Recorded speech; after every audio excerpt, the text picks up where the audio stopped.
على مدار العامين الماضيين أصبحت القوات الكردية السورية هي الحاكم الفعلي في المناطق ذات الأغلبية الكردية في سوريا، والتي يسمونها غرب كردستان، وبصفتها قوة ثالثة داخل سوريا فهي تقاتل في نزاع داخل نزاع، إذ تقاتل الجماعات الإسلامية المسلحة المتطرفة في حين تحاول بناء إدارة حكم ذاتي. هل سيصبح الحكام الأكراد الجدد قوة تحمي حقوق الإنسان؟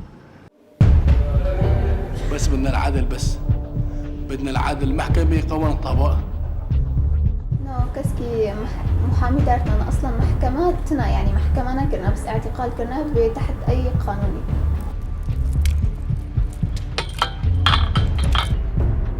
بس لعشان نوضحها بالمية، سياستكم بالقصايش إنه الحوارز ما بتاخذوا أي شانس تحت الضغط. أبدا. تماما. قانون هذا ما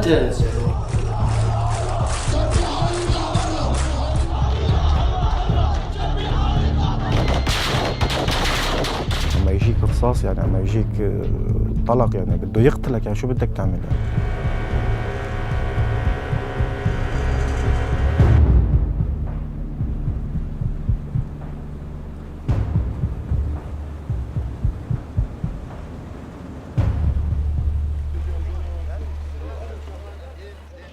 في شمال سوريا هناك 3 مناطق منفصلة اتحدت تحت الحكم الكردي.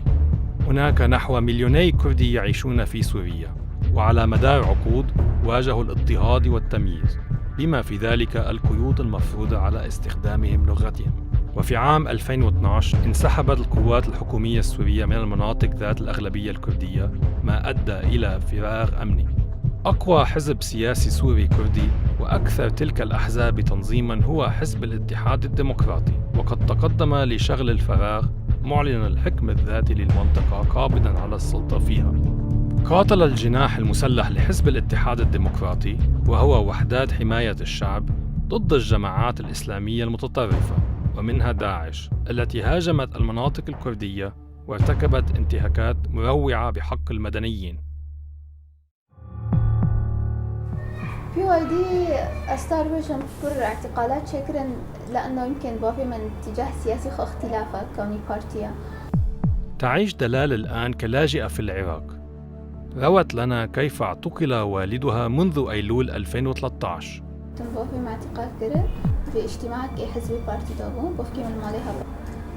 Did they say that he committed any crime? أو هيفا أول بس تعذيب ذكر فيجر بيجن شو يعني تهما خشية واشي دو هيفادن بيرشتغلي وندار تهمات العفرين تفجير بتشيبو. فيرات وهو معتقل سابق ينتمي إلى جماعة سياسية معارضة قد أمضى شهرا تقريبا في السجن. قال إن قوات الشرطة الأساييش دخلت بيته من دون أمر تفتيش وقبضت عليه ونقلته إلى سجن في بلدة عفرين. اجبرهم اللي بده يجبروا كاتج مرة بيجي عن نابج يعني اعتراف كي عنا مبوكها يعني بقولوا برسك نينا هم اجبني تيجي اعتراف كده تشوفانجي او جواب رسالة كده هم برسيب نادر بقولوا تشترك يعني خلاص بشتري ديزاين. كنعان بركات هو رئيس الأمن الداخلي بمنطقة الجزيرة ويشرف على قوة الشرطة هناك. عندما قابلناه في مكتبه أنكر قيام الآساييش بأي اعتقالات بناء على دوافع سياسية.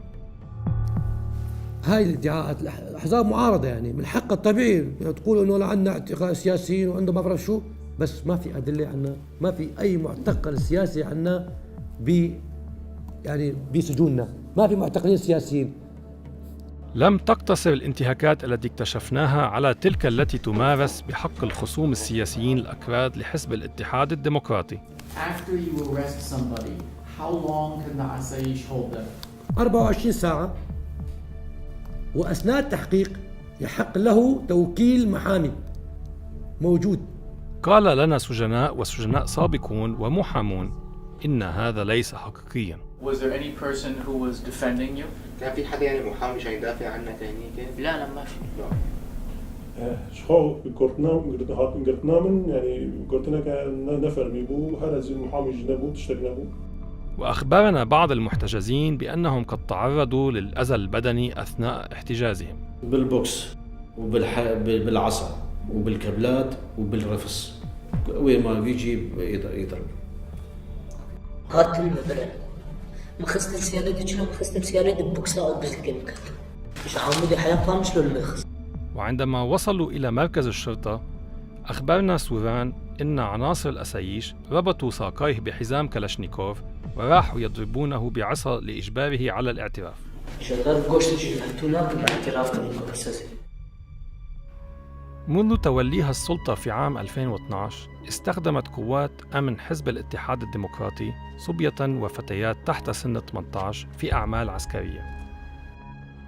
ورغم وعود بالكف عن هذا فما زالت المشكلة مستمرة. غاب عن البيت نهار، رحت أنا سألت من عندهم إنه وينه، قال رايح على التدريب.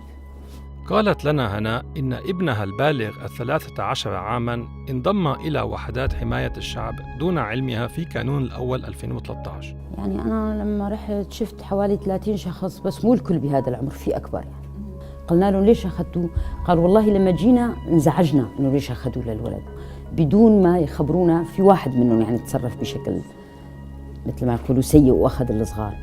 Do you have any children, any people under 18 who are still in the YPG now today? يعني از باورناكم ما بن بلكي از جوجو ام هندك تشتابه هدول راست بن نها لهريمن وكو كوباني وكو عفريمي بلكي تكتوك اگر هناك ما بن فقط او تعليمات جوج مدار خستيه تشتي جوج ام دزانن يد بنيا 11 صاليره تفاهيج قادره شرها تنك شنطه.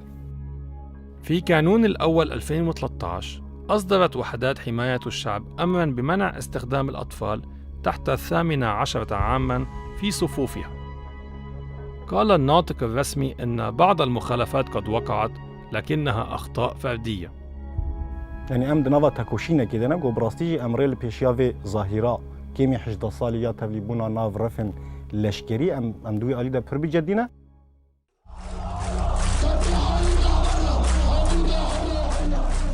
يتجمع حشد للاحتجاج على توقيف نشطاء سياسيين أكراد، وهم في مسيرة نحو الساحة الرئيسية، وعلى غير توقع تواجههم قافلة من مقاتلي وحدات حماية الشعب عائدة من الجبهة.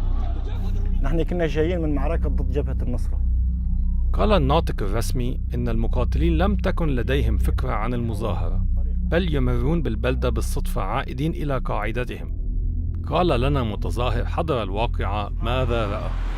شافوا السيارات المسلحة هون، استفزوا فقالوا شعارات شبيحة اطلع لبرا، وشالوا البواط تبعهم ورموها على المسلحين. بالبداية أطلقوا النار بالهواء ضد تجار المتظاهرين، بس بعد ما المتظاهرين رموا عليهم الحجارة، رموا عليهم الشحاطات، بدأوا بإطلاق النار بشكل مباشر على المتظاهرين.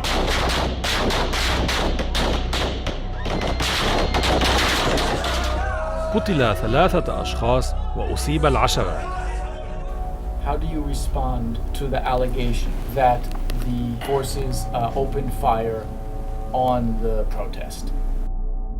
راست السلاح قوات ما السلاح آفيتن فقط بشتي جوج جنافا مظاهرة هندك إنسان مسلح سلاح آفيتن هفالك ما شهيد كت بشتي وبرسف تشيبو يا آجرش عليه بهجدا.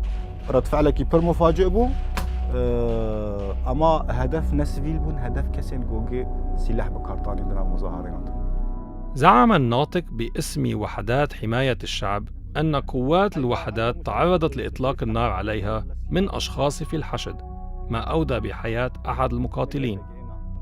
عرض علينا مقطع فيديو قال إنه حصل عليه من شخص حضر الواقعة. Why did they stop? صار عليهم ضرب لأنه صار علينا قواص. واحد جنبه زميله استشهد. يعني شو بتتوقع ردة الفعل راح تكون يعني من الصعب الواحد يسيطر على الموضوع يعني. لكن في الفيديو الذي وفرته وحدات حماية الشعب وفي 5 مقاطع فيديو أخرى راجعناها من المظاهرة كان من يظهر السلاح معهم هم مقاتلو وحدات حماية الشعب دون غيرهم. قال شهود قابلناهم إن المتظاهرين رموا الحجارة لكن لم يكن مع أي منهم أسلحة. فتشنا المنطقة التي شهدت إطلاق النار، كانت ثقوب الرصاص في المباني تتوافق مع شهادات الشهود ومقاطع الفيديو، ويظهر منها جميعاً إنه حتى مع وجود مسار مفتوح لقوات الوحدات إلى خارج عمودة فقد أوقفت عرباتها وأطلقت النار على الحشد، ما أدى إلى سقوط 3 قتلى. في حدا من بين العناصر اليبقى اللي استعملوا سلاحهم بالمظاهرة اللي صار في عليهم عقوبات أو لا أبدا، لا نهائيا. هل سيفتح تحقيق محايد لتحديد لماذا مات أشخاص أثناء مظاهرة عمودة؟ أم هل سيتم تجاهل هذا الأمر؟ عندما تحكم فأنت تتحمل مسؤولية حماية حقوق الإنسان. أظهر حزب الاتحاد الديمقراطي انفتاحه على منظمات حقوقية، إذ سمح لهيومن رايتس واتش بزيارة مناطق خاضعة لسيطرته. هذه خطوة مهمة، لكنها ليست كافية. حزب الاتحاد الديمقراطي هو السلطة القائمة في 3 مناطق بسوريا. يجب أن ينشئ محاكم قادرة على العمل وقادرة على إجراء التحقيقات الجنائية ومعاقبة الجنات، وعليه الكف عن استخدام الأطفال في صفوف قواته المسلحة.